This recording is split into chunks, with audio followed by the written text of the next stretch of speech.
Okay, tell me if this has ever happened to you. You're sitting there, minding your business, eating cereal straight from the box because washing dishes is a scam, and suddenly your phone buzzes. You look down and it's like, hey, Broseph, here's an ad for the exact thing you thought about 2 hours ago. Not searched, not typed, not said out loud, thought. And now you're like, hello? Who gave you permission to climb inside my brain? Yeah, that was me this morning. Except it got worse. Much worse. Chapter 1. The Brilliant Idea. So I had this genius idea. I was like, you know what? Let me download my Google data. Just to see what they've got. Just out of curiosity. Just to feel something. Worst decision of my life. Google was like, sure, your data's ready, smiley face that felt incredibly aggressive. And I just sat there thinking, wait, why was that so fast? Do you know how long it takes me to pack for a weekend trip? 3 business days, minimum. Google packs my whole digital existence in 2 hours. Suspicious. Chapter 2. The horror begins. So I open the file, and the first thing I see is a folder called Location History. This thing had receipts, not just where I've been, but where I almost was. It tracked me walking in circles around the mall trying to find the exit for 15 minutes. 15! Google said I walked 0.7 miles inside one building. I basically ran a half marathon in indecision. Broseph lore, unlocked. Apparently, I went to the same grocery store 83 times in 1 month. Why? Because I kept forgetting things. Not Google dragging me with evidence. Chapter 3. My YouTube history. Listen, I thought I had range. No, my range is productivity videos, cat compilations, and not one cooking tutorial I never used. Google knows I watched How to Fix Your Life in 10 Steps 7 times in 1 day. I didn't fix anything, by the way, not even step 1. Chapter 4. Search history, aka exposed.com. Then I got to the search history. Oh boy, this was the spiritual attack I wasn't prepared for. Here are some things I apparently Googled. Why am I tired even though I did nothing? How to know if I'm dehydrated or just dramatic.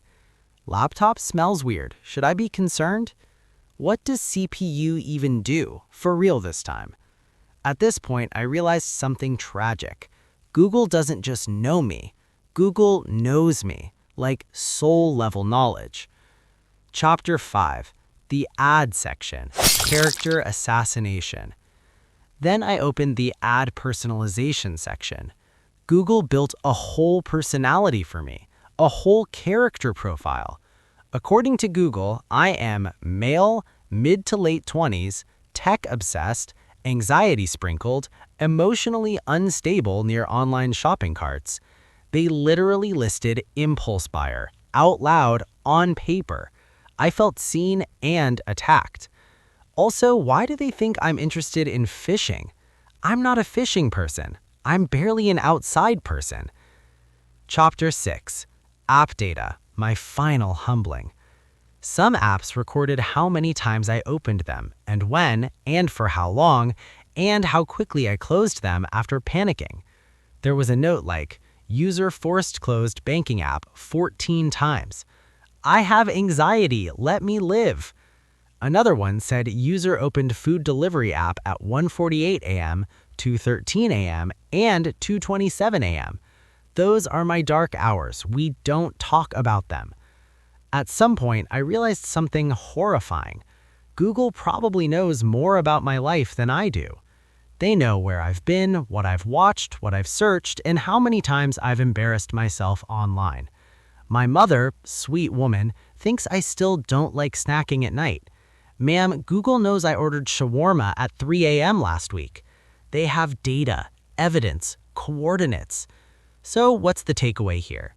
Tech isn't evil, it's just nosy, like the auntie who pretends she's not listening, but definitely is. Companies collect data so they can improve apps, personalize feeds, and sell ads, not because they want to steal your soul. Your soul's safe. Your browsing history, debatable. But here's the good news. You actually have options. You can turn off tracking, clear history, limit permissions, use privacy tools. You don't have to go full forest hermit with a flip phone. Small steps help. Anyway, that was the day I learned Google knows me better than my own mother.